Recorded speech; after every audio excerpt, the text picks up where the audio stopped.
تو مولا بھی اوسع علی فی رزقی، خدا میرے رزق میں کیا کر، برکت عطا کر۔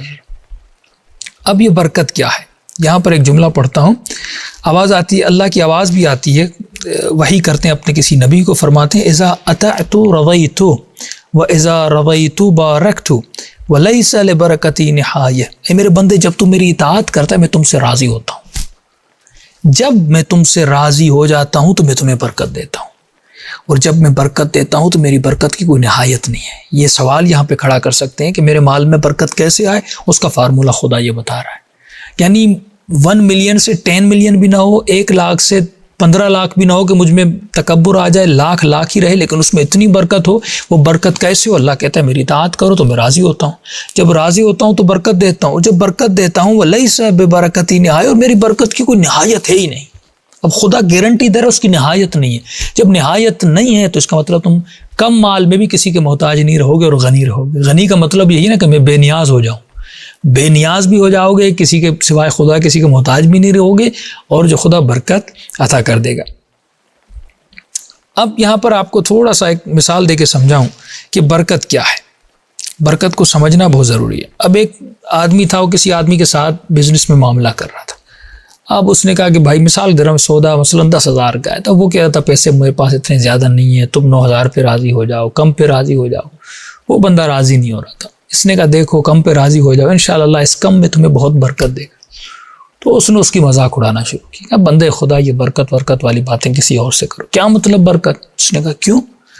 کہا دیکھو اگر میرے پاس 100 برکت والا 100 روپیہ ہے، تمہارے پاس بے برکت کا، یا یہ کہوں تمہارے پاس حلال کا 100 ہے، میرے پاس حرام کا ہے، جب میں سیب خریدنے جاؤں گا تو مجھے بھی 100 میں 1 کلو سیب ملیں گے، تجھے بھی 1 کلو ملیں گے۔ اب یہ تھوڑی ہے کہ تمہارے 100 میں برکت ہے تو تمہیں پتہ نہیں کوئی 20 کلو سیب دے اور مجھے 1 کلو سیب دے۔ تو یہ برکت والی باتیں چھوڑو، جتنے پیسے ہیں اتنی چیز ہمیں ملتی ہے، تو یہ تم برکت کی باتیں چھوڑو۔ اس نے کہا دیکھو میں تمہیں ایک دلیل دیتا ہوں، دلیل سے تمہیں قانع کروں گا اور تمہیں سمجھاؤں گا۔ اس نے کہا یہ بتاؤ یہ جو بکری ہے یہ کتنے بچے دیتی ہے؟ اس نے کہا بکری 1 بچہ دیتی ہے۔ اچھا 1 بچہ دیتی ہے؟ کہاں 1 بچہ دیتی ہے۔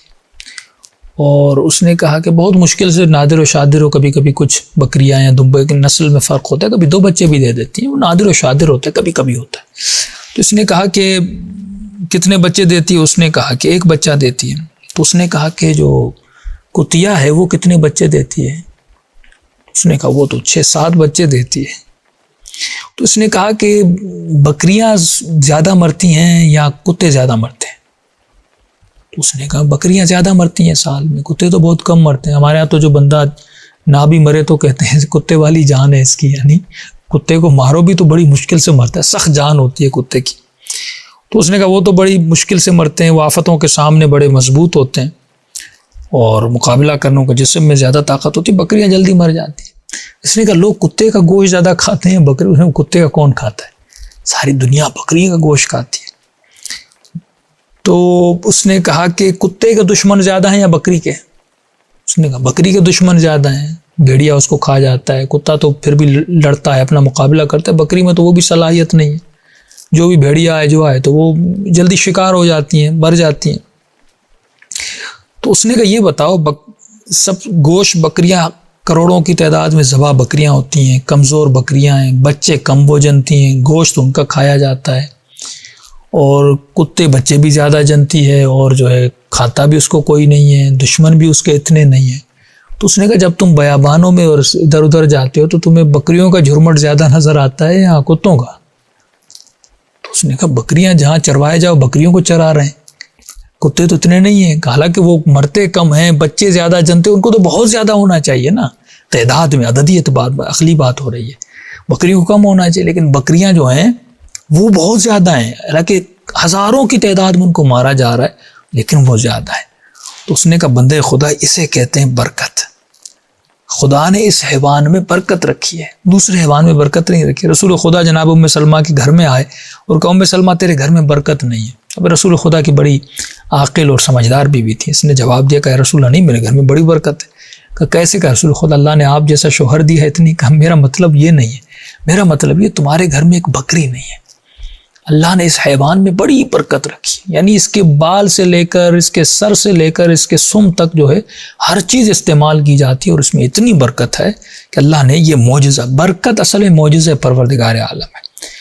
تو اتنا پیسہ بھی نہیں ہوگا، لیکن پیسہ کم ہوگا، لیکن خداوند عالم پروردگار عالم اس میں کیا کہتا ہے؟ برکت دیتا ہے۔ تو کبھی خدا انسان کی عمر میں برکت دیتا ہے، کبھی انسان کے مال میں برکت دیتا ہے، کبھی انسان کی اولاد میں برکت، کسی کے 8-9 بچے کسی کام کے نہیں، کسی کا ایک بچہ ایسا کارنامہ کر کے جاتا ہے دنیا کو ہدایت دے کر جاتا ہے۔ کوئی انسان 70 سال جی کر جاتا ہے، بے فائدہ زندگی، 90 سال آل سعود کی طرح زندگیاں گزار کے جاتے ہیں، منحوس زندگیاں گزار کے جاتے ہیں، لیکن کبھی کبھی انسان کم زندگی گزار کے جاتا ہے، اس میں بہت برکت دیتی ہے۔ شیخ مفید رضوان اللہ علیہ 70 سال ان کی عمر تھی، 30 توقی امام زمانہ، یعنی 30 خط امام زمانہ نے، یہ واحد عالم دین ہے، 30 خط امام زمانہ ان کو لکھتے ہیں۔ یہ کوئی کم بات نہیں ہے، کم اعجاز کی بات نہیں ہے، 30 توقی امام زمانہ ان کو لکھتے، اور 36 سال کی عمر میں زعیم شیعہ بنے، یعنی تمام تر عالم تشیع کے یہ زعیم تھے اور سنبھالنے والے تھے۔ اتنی ان کی عمر میں پروردگار عالم نے برکت دی تھی۔ اسی طرح ایک آدمی کے پاس بہت علم ہوتا ہے لیکن اس کے علم میں برکت نہیں ہوتی، ایک آدمی کے پاس بہت کم علم ہوتا ہے لیکن اس کے کم علم سے بہت سارے لوگ نمازی بن جاتے ہیں، اس کے چند جملوں سے بہت سارے لوگ متقی بن جاتے ہیں، اس سے فائدہ اٹھاتے ہیں۔ اسے کہتے ہیں برکت، یعنی اس کا چھوٹا سا علم اس کو جہنم سے بچا دیتا ہے۔